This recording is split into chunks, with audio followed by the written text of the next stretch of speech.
My clients are buying themselves the coolest piece of land that you've ever seen because it happens to be family land that used to belong to her grandfather. And even though she's buying it from family, there's still 5 things that she's going to need to do before she purchases that land. And I'm going to tell you what they are, because it doesn't matter if it's family or not. Sometimes people don't tend to lie, but they kind of end up lying because they're family, and you know how that goes. According to the 2020 land report, Liberty's John Malone owns 2.2 million acres of land in the United States, mostly in the great state of Maine, but he also owns in Wyoming, New Mexico, and Colorado. But that pales in comparison to the most land owned around the world. That record is held by the Roman Catholic Church with 172 billion acres. Who actually mows all that land? Now, if you plan on purchasing this piece of land and you think you're going to do some kind of handshake deal with a family member, think again. I don't care how broke you are and you think that you're just going to go ahead and put something like a manufactured home there and you're just going to live there temporarily until you get enough money to save for the piece of land itself, and then eventually you're going to go ahead and purchase the whole thing to build a house later. The problem with this is if that family member decides to get really ticky with you and they say, well, you know what, you can go ahead and move your manufactured home. This piece of property belongs to me. There is not a leg you can stand on. Buy the piece of property unless they decide to give it to you, and make sure you have that in writing and have it certified by a notary public or a title attorney. You're also going to want to make sure that that person that's selling you the piece of land, that family member, is actually the person that owns the piece of land. And the only way to make sure that is the case is to go through a title attorney. Oh, and another thing, I know this is going to sound totally insane, especially if it's been a property that's been owned by your family for years, but check to see if there's any restrictions on the property itself. Most of the time, family members don't even know that there's filed restrictions, but you can always check with the courthouse. And again, that's another thing that your title attorneys are going to have a copy of. See if there's any other kinds of restrictions on the land that you didn't know about, like the size of the building you were planning on putting on there, or if you can't have like farm animals on the land. Just make sure you understand all the restrictions that are associated with the piece of property that you're buying. It doesn't matter if it's family land or not. Atherton, California is quite the little city outside of San Francisco. It boasts empty residential lots for more than most homes in San Francisco itself. According to Curb.com, vacant and residential land can go from 6.7 million to 6.9 million, and that's just for the dirt. No house involved. Just recently, a 1.5 acre property just sold for $6.9 million. So when you're passing land down from a family member, there's always going to be some things that come up. And one of the things is going to be a survey. So they may have an old plat map or survey that they've had in the family for quite some time, but that doesn't mean that you shouldn't have a current survey done. Now, land surveys are a necessary tool when it comes to buying a piece of property, whether you're buying it from family or not. And it helps determine the lines exactly where they belong, whether they're from the tree post to the tree post, and you're going to want to know exactly where the setbacks are on the piece of property. All that setback means is where does the property begin where you can actually build your home itself. And it's going to be very important, especially if you're wanting to build a house. Even if there was a house there prior, that does not matter. You're going to have that done. If you're looking for cheap land, Tennessee, Arkansas, West Virginia consistently rank as the cheapest places to buy residential land. Tennessee offers a diverse geography from mountains and lakes to acres of rural flat ground. And of course, the iconic landmarks and attractions like Graceland and Nashville. Based on Land.com network listing data, Tennessee, Arkansas, and West Virginia fall between 30 to 40% below the median average price per acre for land listed for sale nationwide. So the couple that I'm working with is going to be building a house on this piece of land. Now, there was a home there previously, but that does not mean that they can build a house in the exact same place. Not only that, they're going to have to get something called a soil compaction test.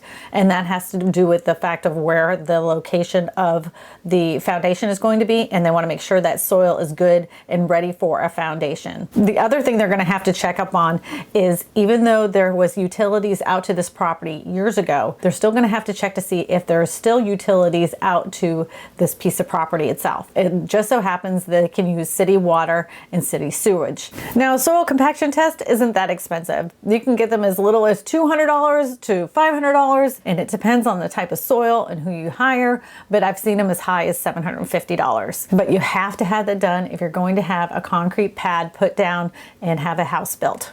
That's a requirement in every county, in every parish in Louisiana, and around the country for that matter. Believe it or not, there's still places you can get free land. States in particular who have large numbers of homesteading opportunities is Kansas, Nebraska, Iowa, Michigan, and Minnesota. Though many times they have strings attached, which may include requirements such as building a house or even special specifications on size or layout of the house. But if those are things you're willing to work with, you can be sitting on prime land or an up-and-coming community for little or no cost on the property. So if you're a real estate agent and you're thinking about wearing a dress because you can wear these like really sexy real estate boots, I would say 10 out of 10 would not recommend, because like, oh, the mosquitoes are killing me. Oh, it is hot. Oh my God, these mosquitoes. Don't laugh at me. The joys of living in Ascension Parish. Yeah. Well, I mean, we were traipsing through the woods. South Louisiana. Now, if you live in a low-lying area like I do in Louisiana, we have a lot of floods and we have a lot of wetlands. So if you're buying a raw piece of land, that is one of those determinations that you're going to have done. And you should have this done before your inspection period, before you sign on the dotted line. You're going to want to know where base flood elevation is, and you're going to want to know where the wetlands determination is for that piece of property. Because you could buy like 3 acres of land here in Louisiana, and only maybe 1 acre of that land could be usable for a property itself. Now, when they do a BFE, which is a base flood elevation, they usually come out and they like tack a nail in a tree. I know it sounds super technical, but that's exactly where the base flood elevation is, and that's where your house will be built on. And then they'll come back out and remeasure from that nail to make sure that the house is built right above that base flood elevation. When you called the county to ask them what kind of test that you needed for the land, what did the county say? He said that I needed to get a builder's package. And what that is somebody will come out and shoot the property itself and mark the base flood elevation. And then once we get the house pad built, they will come back out and they will shoot another grade. And then once the house is finished, they come back out and shoot the final grade so they can turn that into the mortgage company and insurance people. That's what I thought. Now that test can cost $300 to $500 depending on what company you go with and how many times they go out to the property to determine base flood elevation. If you're looking for investment opportunities in land, why don't you look at Oklahoma City? Oklahoma City is a city with 2 sides that provides affordable real estate as well as a vibrant economy. The petroleum industry makes them one of the most economic stable cities in the state. However, the location of the Great Plains region provides an abundance of farmland and undeveloped land that can be used for expansion. Within the city center, there's a little land that is undeveloped, but the suburbs have lots of ranches and farms owned by private individuals. This makes it a prime investment for people looking for undeveloped land near a vibrant city. Now, when you're buying a piece of land from old family members, sometimes they don't know what they don't know. And you might find out that you do have an old septic system on the property, and it can be pretty expensive to have that removed. You should always have some kind of inspection done to the property prior by a professional and determine if there is anything on the property that they didn't know about and see if they would pay to have that removed. And in many cases, they may not have that removed, but maybe you can negotiate the price a little bit less expensive, because even though it's family, and I know you want to get a deal, let's just try not to have as much bad blood as possible, because you're still going to want to live around these people and meet them up for Christmas time. They're putting the house right here next to the big tree. Right there. Right there. And they already have utilities because there's a light pole out there. And you're going to have city water and sewer, which is really good because then they don't have to deal with the well. Or septic system, which is even worse. This is a good piece of dirt. Better than your other piece of dirt that you're thinking about buying. Yeah. Family land can be good.